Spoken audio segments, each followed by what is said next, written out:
Hi, Adam here with Canadian Hobbies and KXRD, Kirkwood Experimental Racing Development.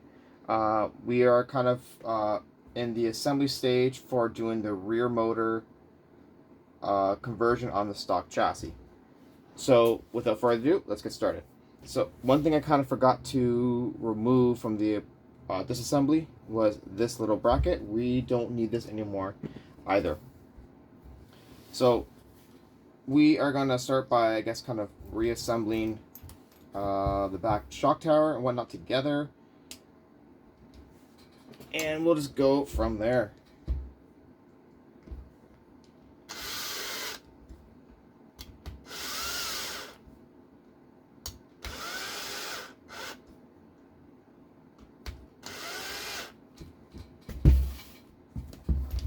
Get that back on. So this bracket right here allows us to have droop screws in the back, but also it helps us stiffen the rear up just because of how weak this area tends to be. Just before I mount that on, I'm just going to pull this bracket off here as well.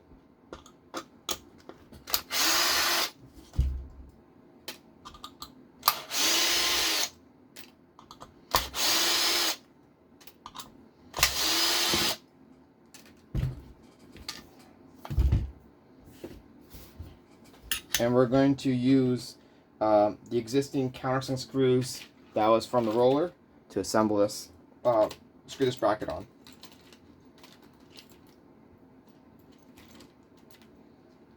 So we're going to need 6 countersunk screws,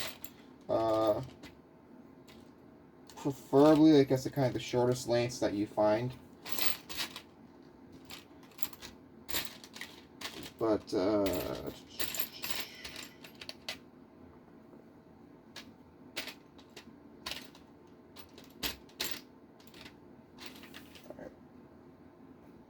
so I highly recommend that you use some Loctite because you are threading metal into metal.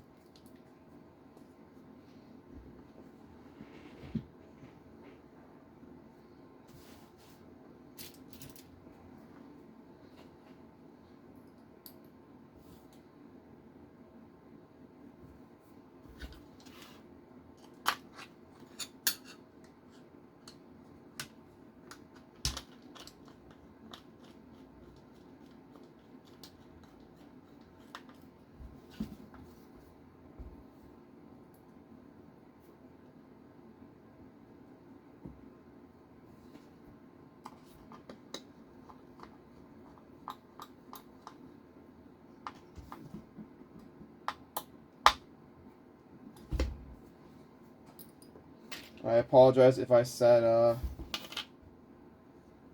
if I'm going to need 6, I'm only going to need 4 at this particular time.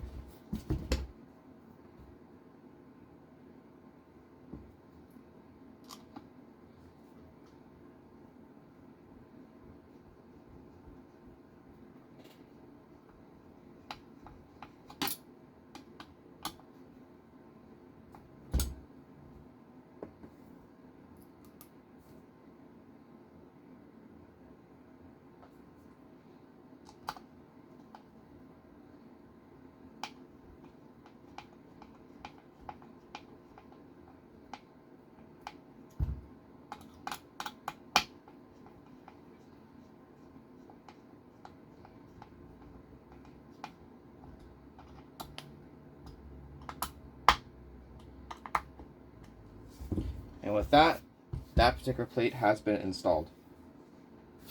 So next up, we are going to go ahead and start putting in the back transmission riser. So there is a shim. This shim here is if you do not have the aftermarket wheelie bar, you would install the shim just to maintain the same height. So we're going to start off by screwing on the front pivot bracket.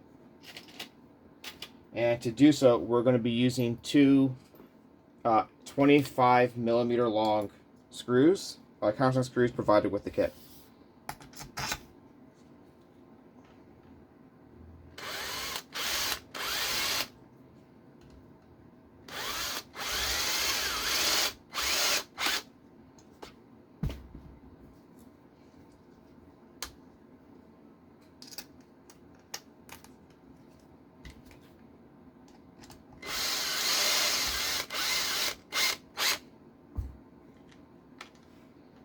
Alright, so I first started off by putting those 2 screws in there just to kind of hold it into place. Gonna grab the one bracket. Make sure to put the aluminum brace in there before you assemble the whole rear end.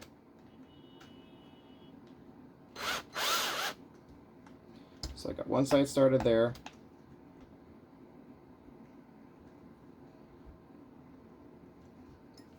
That's too far.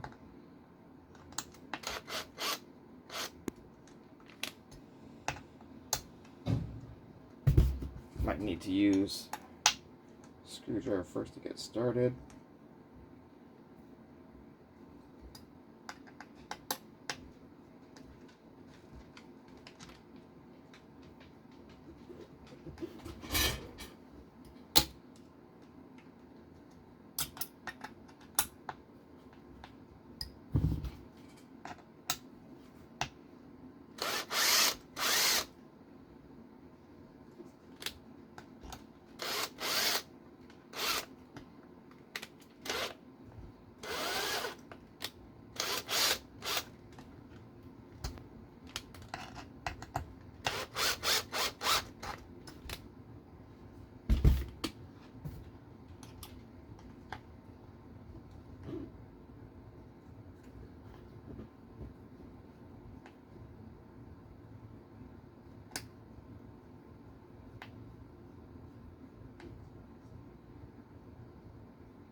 I might need to open up.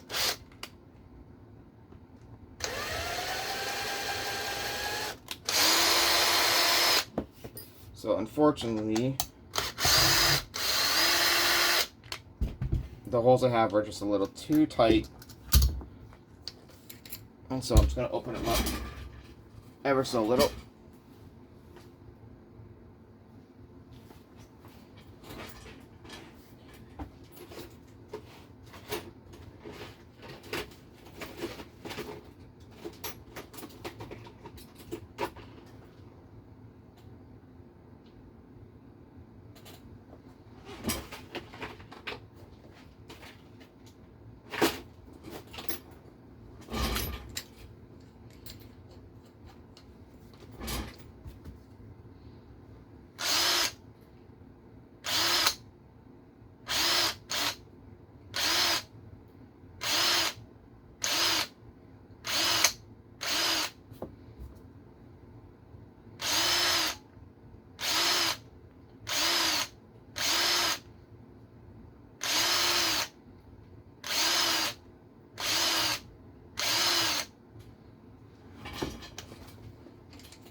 Going to loosen this plate off a bit.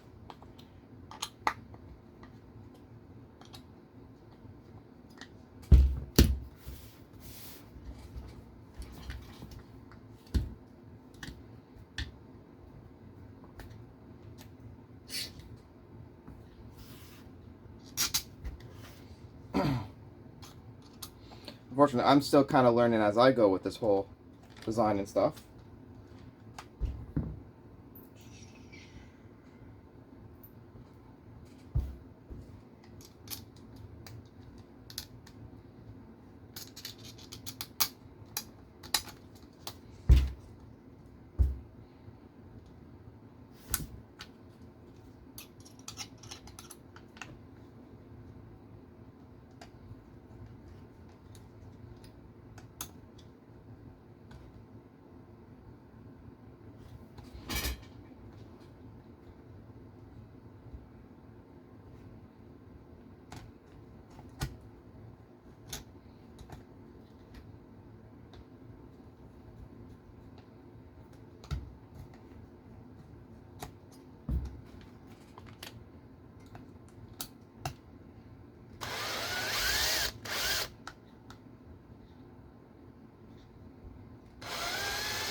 There we go, we got it to bite.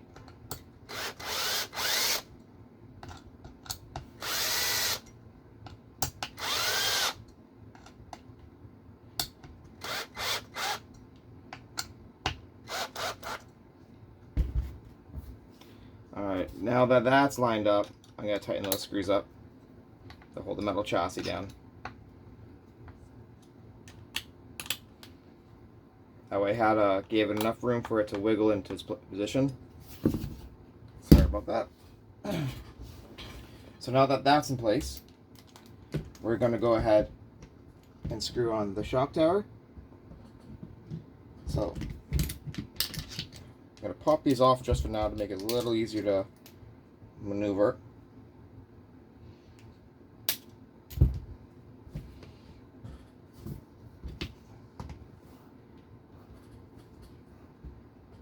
It is a tight fit, but it gets keyed into the one riser. So now that's in there. We can grab another set of 25mm screws.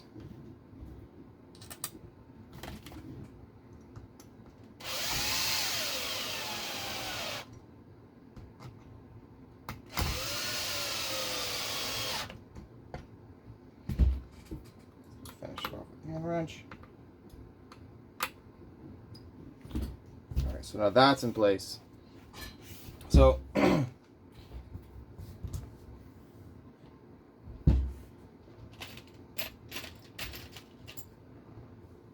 funny enough, what did I say not to do? Forget that plate, and that's what I just did. As you can see, I'm human.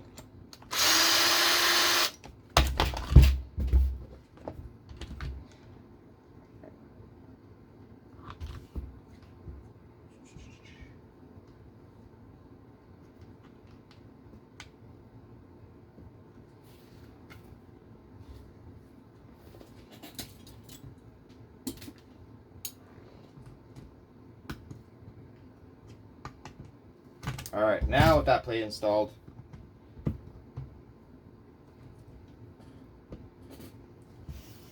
line to the back of the transmission, fire those two screws back in. Of course, helps by popped it out, and it back up.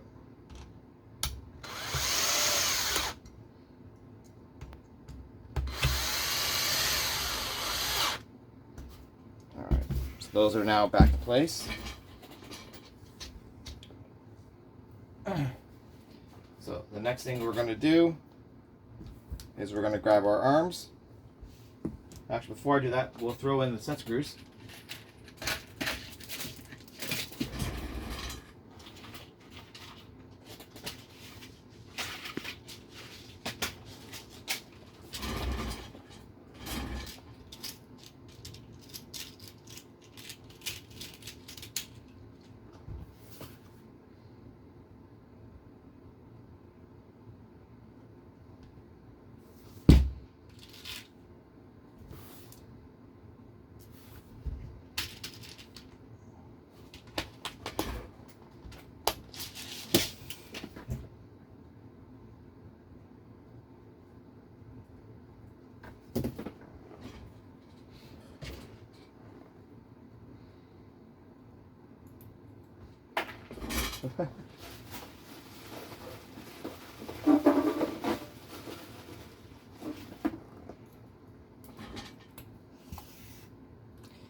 So what I'm gonna do, probably suggest you do, is just take a pair of pliers, pinch down.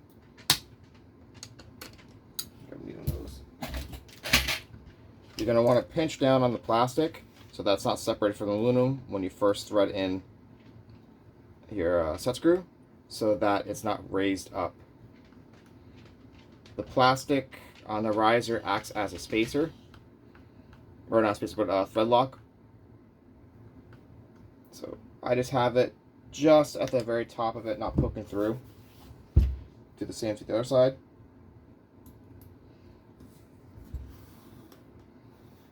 So again, using pliers to hold that down.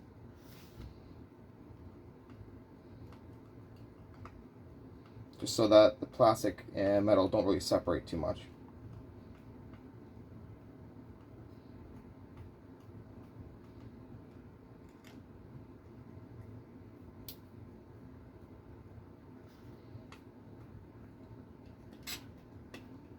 And of course I'm having a difficult time to get this one to go through.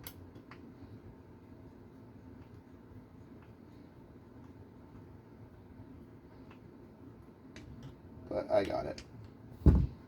Alright, so now that the set screws are in, we will now throw back on our arms.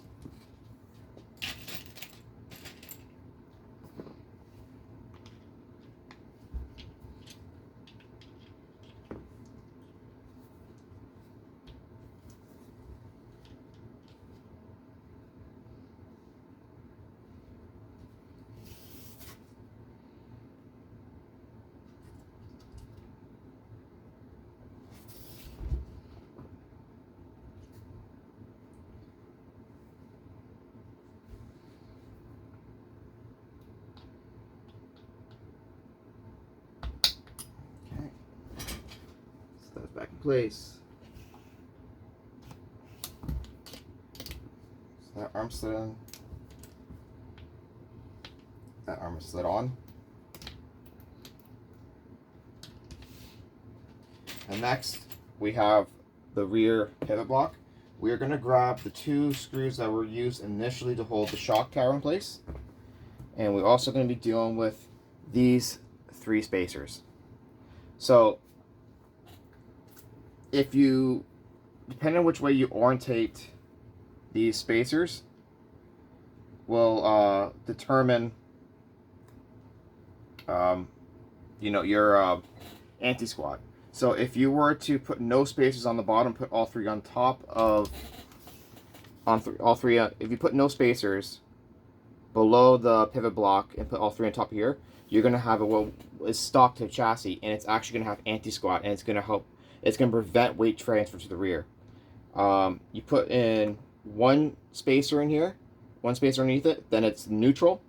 And if you put 2 spacers below it, then you're going to have positive anti-squat, and it's going to encourage the weight transfer to the rear. You could put all 3 below it and get a really extreme amount of weight transfer, but I don't know how that would be. So I'm just going to go as kind of factory, which is going to be only 1 spacer below it. So first I'll start off by putting the block line up into both the arms. I will throw 1 spacer below, and I'm going to wedge 2 on top.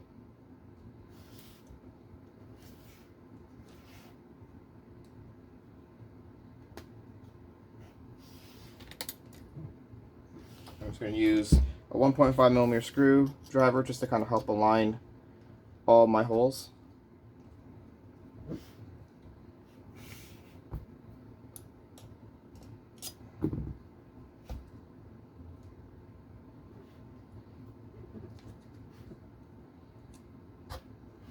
So if you were to take a look right now, you can see that I have 1 spacer down here, and I have 2 spacers on top. So with that all lined up, sorry, I'm not going to use this one. I'm going to use the 2 30mm screws. Those will go all the way and up into the transmission housing.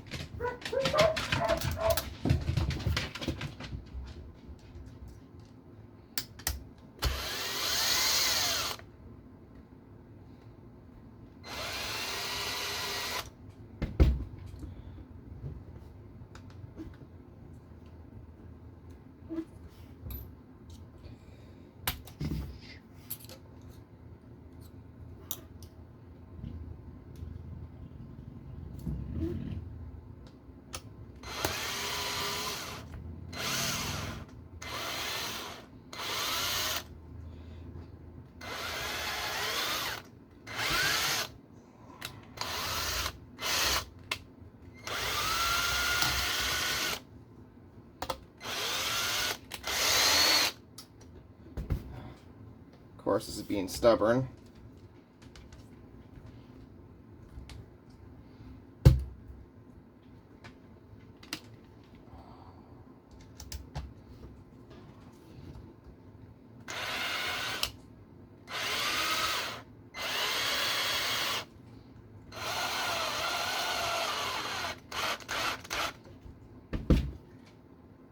One side.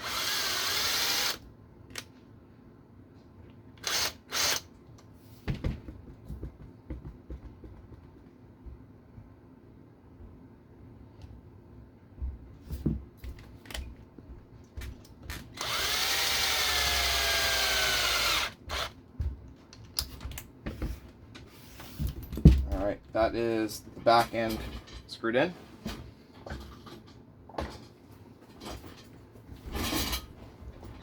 So what I'm going to do is I'm going to actually pull these two off.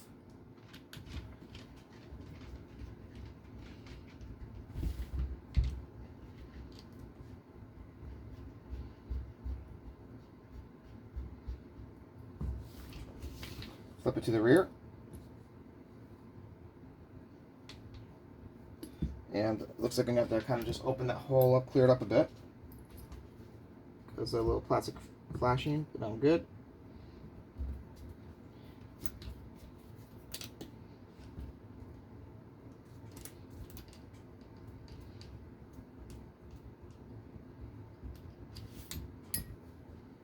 Do the same to the other side. I'm taking those 4.8mm ball studs.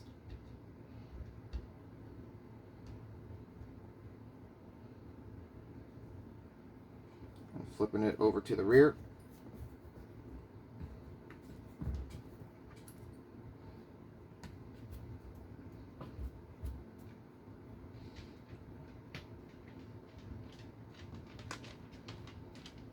And then I'm going to take the two supplied ball studs that are slightly longer in length and put those back in those existing spots they were I pulled from.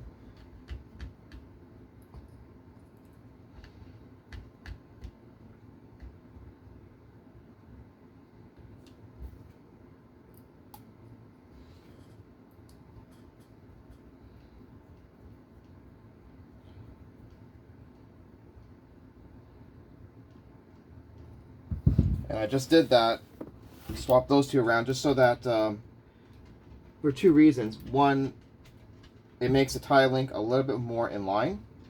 And the other thing is that when I put my floating mount on the back, it's going to be less spacers will be needed. Okay, so that's on.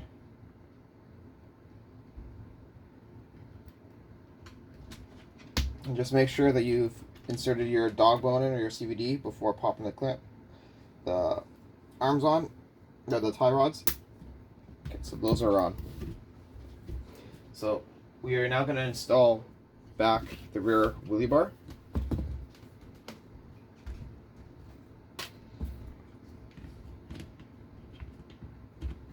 So we'll pop this back in place. We're going to grab that long screw, feed it back in.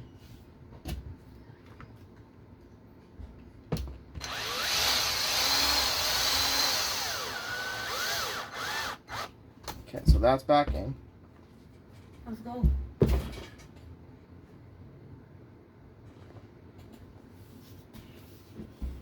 And I'm going to take those two screws that are used for the shock towers and screw in the bottom for the motor mount support and wheelie bar.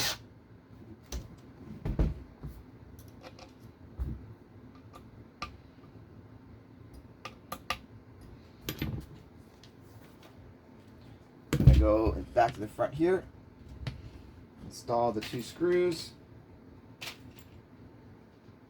that I had previously removed.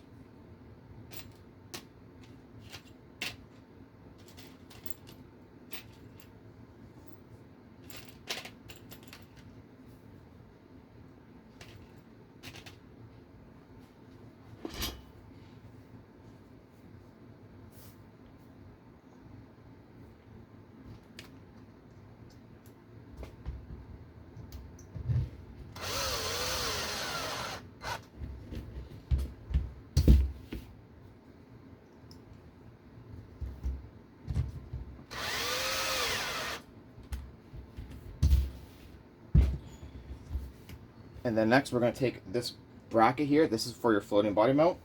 And it's going to key on top and use those 4 holes.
So I put too short of a screw here.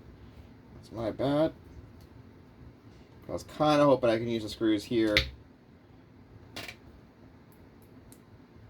Screws are an issue from here to put the front bracket on, but I don't think I can. So I need to supply additional 2 more screws.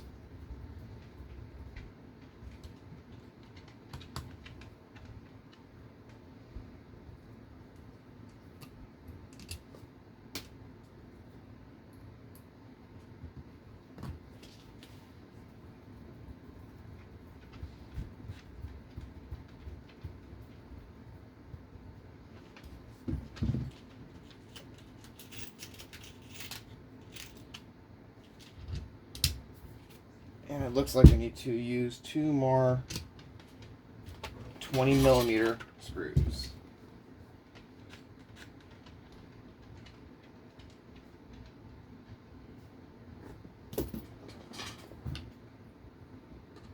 So 2 20mm button head screws would go on the second set of holes,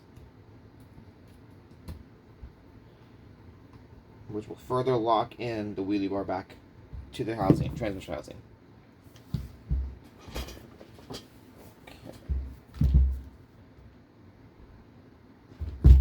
Actually, what I'll do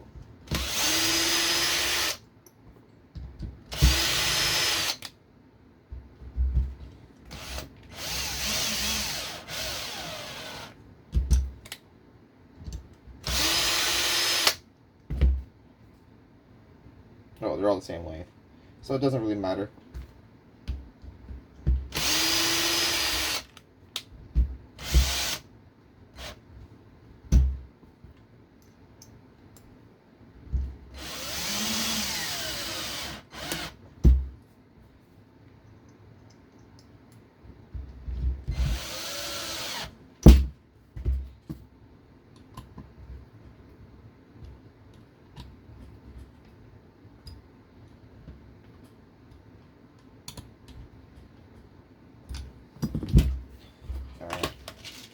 So with that, floating mount, the bracket to hold the floating body mount is installed.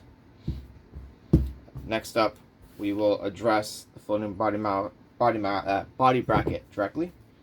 So we're going to use 8 M3 6mm screws to hold on the body post mounts.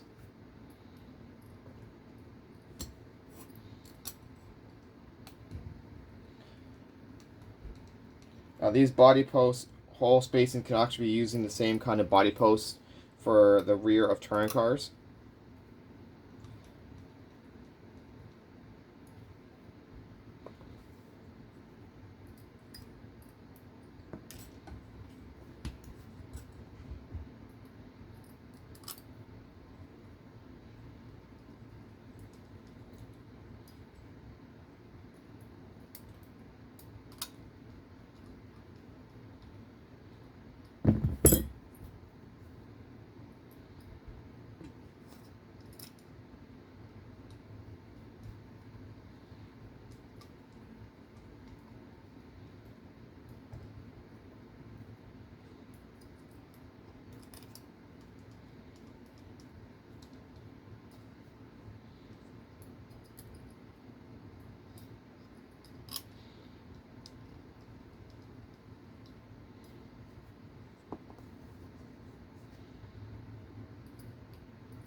And then you just select wherever height you want your body post to be at.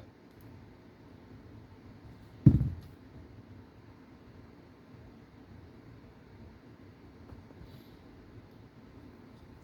then using the existing screws to hold your body post on, you're going to feed it into these brackets that are bolted to the top floating mount.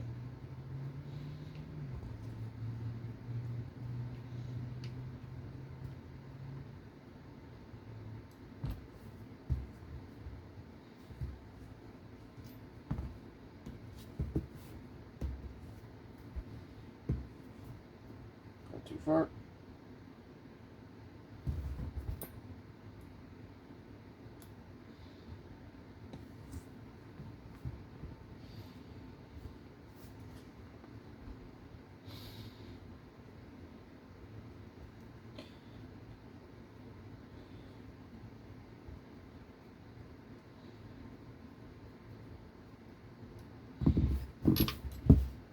All right. So that being said, here is your two floating links that connect from the hub, which is why you move that ball stud. So it goes from hub, and it's going to go to this bracket. We're going to press in our bearing.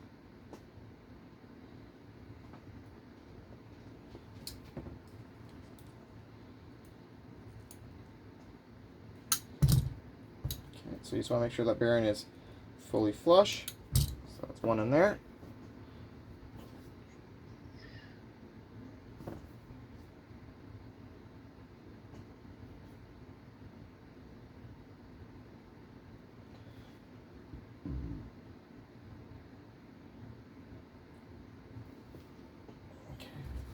Try the other bracket.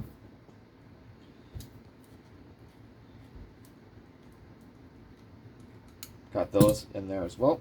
So if you excuse me, I just left the spacers upstairs, so I'll go grab that really quickly.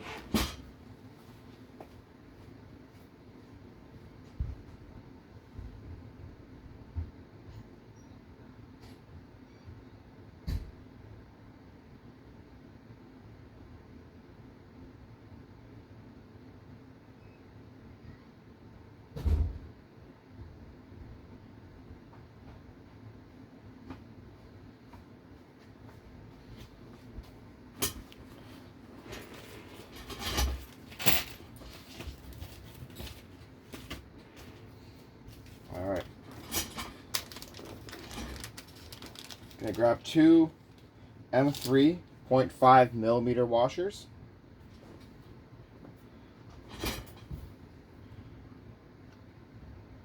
Just kind of determine where I want my post to be. So I'm gonna have my posts so they're inward, so they're right above my wheels. So if that's like that, these will be on the back side.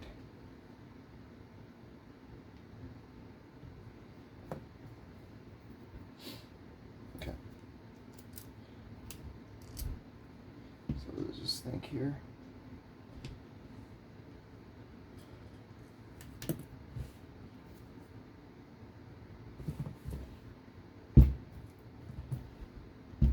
Actually, what I might use actually is going to be an M3 2mm here.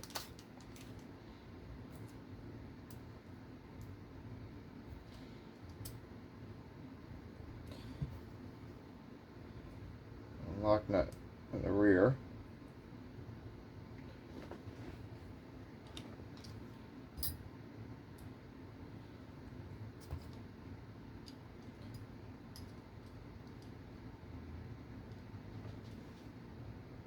Okay, so that's one side. We'll do the same for the other side. And what I'm going to do, and again, I apologize, this is me just kind of figuring out the hardware. Yeah, swap them out to two 14s.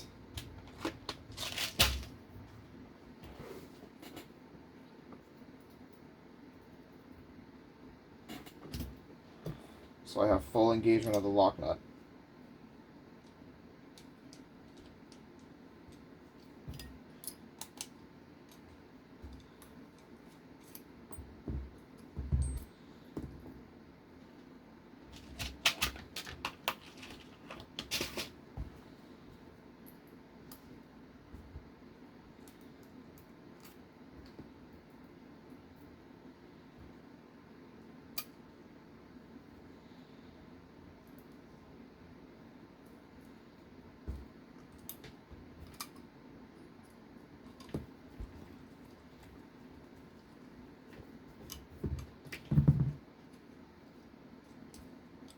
So once again, an M3 14mm screw goes in this side, bearing flange sticking out on the top. I'm going to take a 2mm shim to space it out, thread it through that hole there, grab a nylon locking nut, thread that down,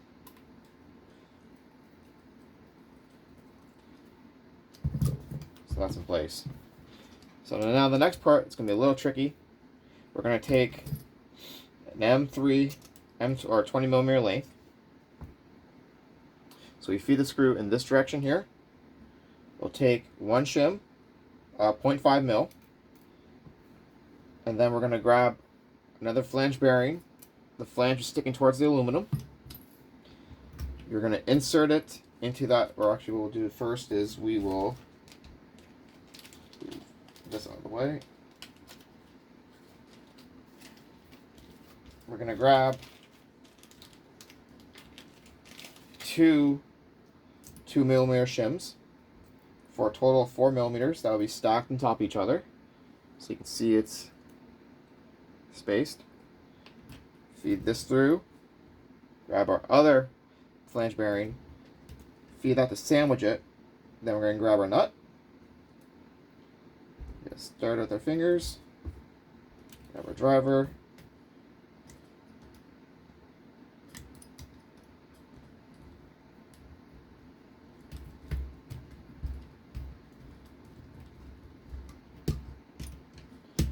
Snug it, and then I'm just going to crack it loose, so hopefully it doesn't bind too much on us.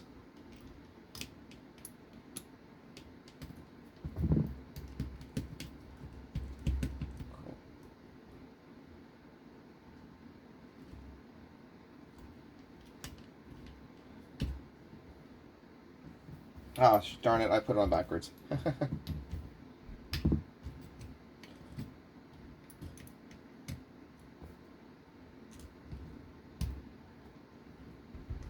I put the whole thing on backwards.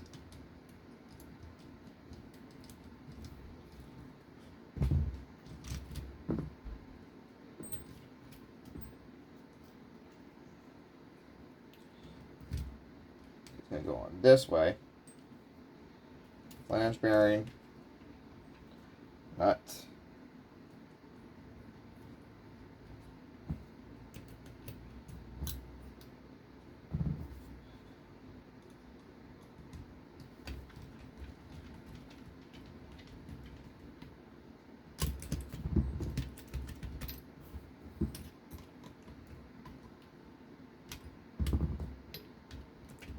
a little too tight there.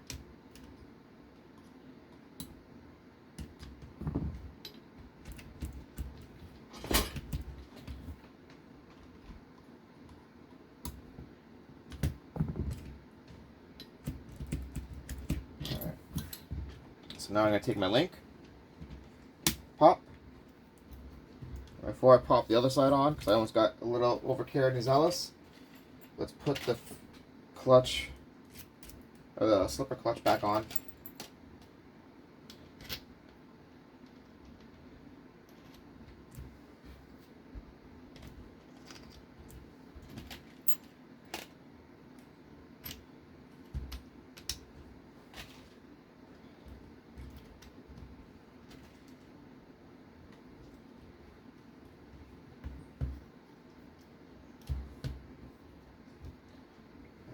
Maybe a small nut?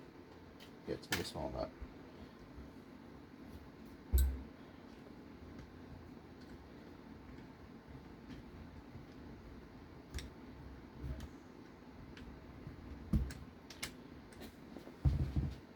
Grab our housing.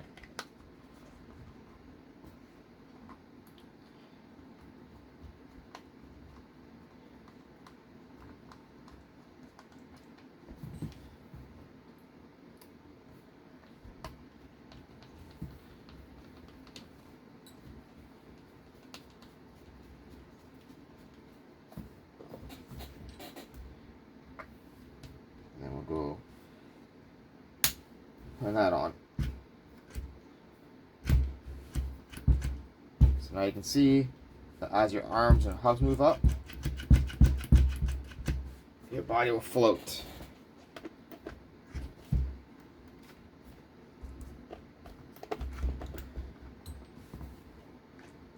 So you get your whole suspension travel, but my posts are staying exactly where the same distance to the tires.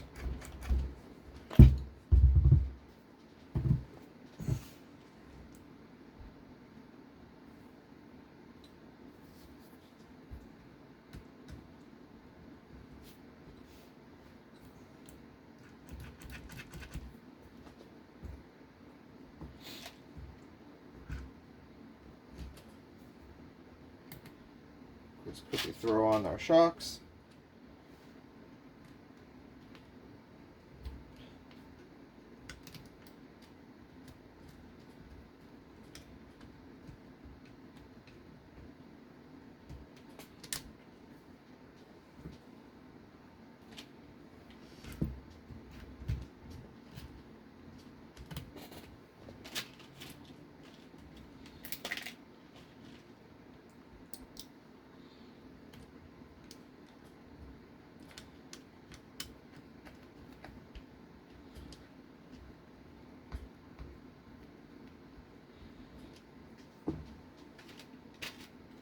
Grab our screws for the back shock, bottom shock.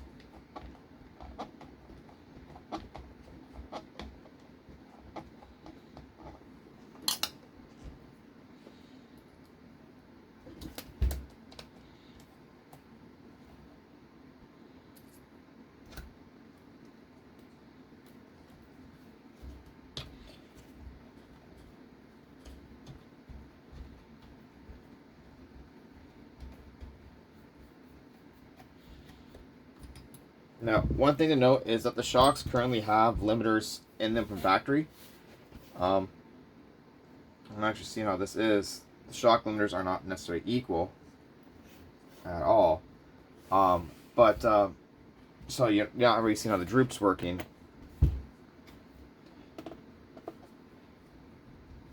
And the shock has so much limiter in them right now. It's on equal amounts too, which is kind of infuriating.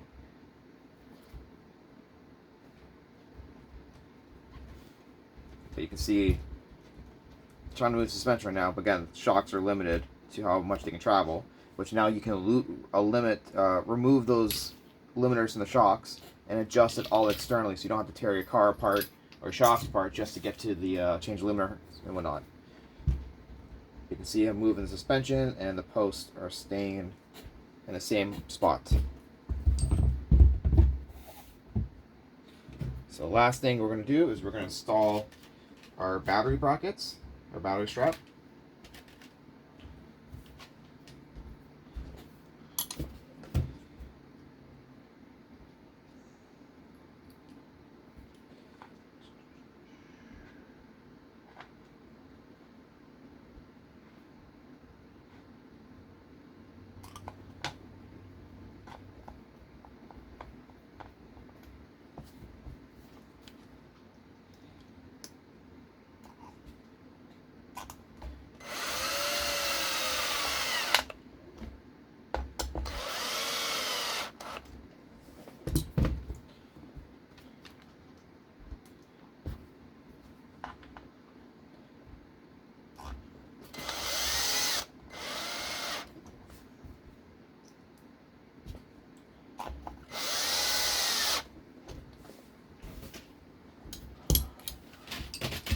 And that pretty much finishes the rear motor riser conversion.